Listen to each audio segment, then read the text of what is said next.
Պարոն Գալստյան, վերջին շրջանում ակտիվացել են 3 նախագահները, նրանց միացել է նաև Լևոն Տեր-Պետրոսյանը, իշխանության կողմից էլ մեղադրանքներ են հնչում, որ նրանք սպասարկում են ռուսական շահեր, ընդհանրապես ինչն է միավորում նախկին 3 նախագահներին, որոնք բավական խիստ քննադատության են ենթարկում ներկա ղեկավարները։ Նախ թույլ տվեք, ես այնքան էլ չընդունեմ, որ միացել է Լևոն Տեր-Պետրոսյանը, որովհետև Լևոն Տեր-Պետրոսյանը որևէ ժամանակ առանձին էլ չէր, անջատված էլ չէր, որովհետև այս մեր երկրի այս դժբախտությունների հիմք դնողը եղել է Լևոն Տեր-Պետրոսյանը, իր իշխանության գալով հասկանալի եղանակով ռուսական հատուկ ծառայությունների ներդրմամբ եւ ազդեցությամբ Լևոն Տեր-Պետրոսյանն էր Ռոբերտ Քոչարյանին Արցախում նախագահ դարձնողը, Արցախից Հայաստան բերողը, Հայաստանի գլխին այս պատուհասը ստեղծողը, նաև Սերժ Սարգսյանին կերտողը, հետևաբար Լևոն Տեր-Պետրոսյանին առանձնացնել հաջորդ 2 նախագահներից կարծում եմ այնքան էլ ճիշտ չէ։ Ցավալին այն է, որ այս իշխանությունները այս տարիների ընթացքում չգիտես ինչու փորձում էր Լևոն Տեր-Պետրոսյանին առանձնացնել եւ կարծես չխոսել Լևոն Տեր-Պետրոսյանի եւ նրա անցած քաղաքական ուղու եւ բերած չարիքների եւ փորձությունների մասին, նրան թվում էր, որ Լևոն Տեր-Պետրոսյանը փորձելու է զուսպ մնալ, Լևոն Տեր-Պետրոսյանը փորձելու է ակտիվություն չցուցաբերել, սակայն ակնհայտ է, որ այդ ռուսական ուժերի ազդեցությունը ազդում է նաև Լևոն Տեր-Պետրոսյանի վրա եւ չէր էլ կարող չազդել, հետեւաբար Լևոն Տեր-Պետրոսյանը եւս իր միսիան է կատարում, ռուսական միսիան է կատարում մեր երկրում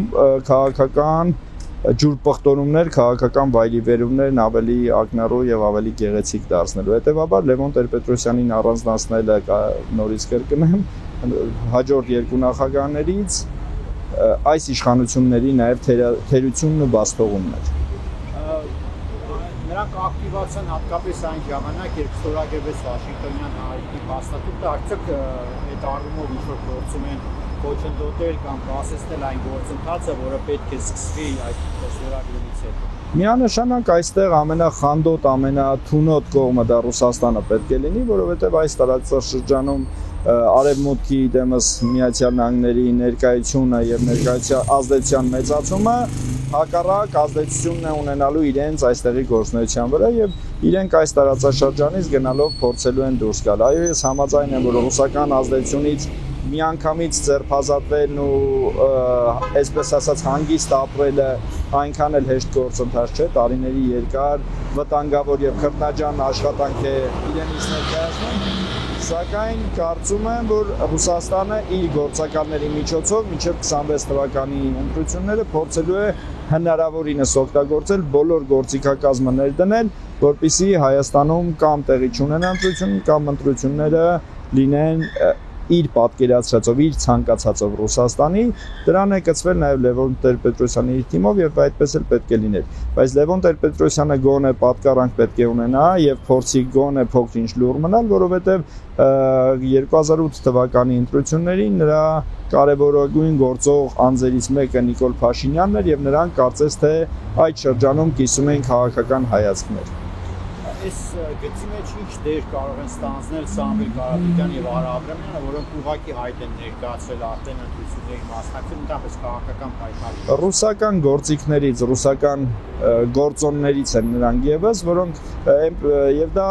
ակնհայտ է ռուսական քաղաքականության մեջ, որ Ռուսաստանը իր երկրում աճեցրած, իր երկրում հարստացած այլազգի ֆիգուրներին օգտագործում է տվյալ պետության վրա քաղաքականություն ազդեցություն ունենալու։ Դրա վառ օրինակներից էր Վրաստանը, երբ Իվանաշվիլիի ժամանակ կարողացավ Վրաստանում քաղաքական պրոցեսների փոփոխություն իրականացնել, իդեմս Ռուսաստանում հարստացած օլիգարխիկ վրացու։ Նման գործընթաց նաև սկսում է այստեղ։ Նրա զոհերից մեկն է նաև Ռուբեն Վարդանյանը, որն այսօր գտնվում է Բաքվում, նա եւս գործուղվել էր Ռուսաստանի կողմից Լեռնային Ղարաբաղ, Արցախում քաղաքական պրոցեսներ իրենց ցանկացածի, իրենց նպատակի ուղղություն տալու համար, սակայն ձախողելով Ադրբեջանում,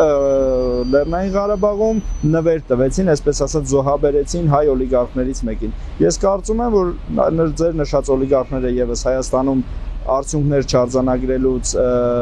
իրենց նպատակին չհասնելուց հետո հաջորդ զոհերը լինելու են Սամվել Կարապետյանն ու Արա Աբրամյանը։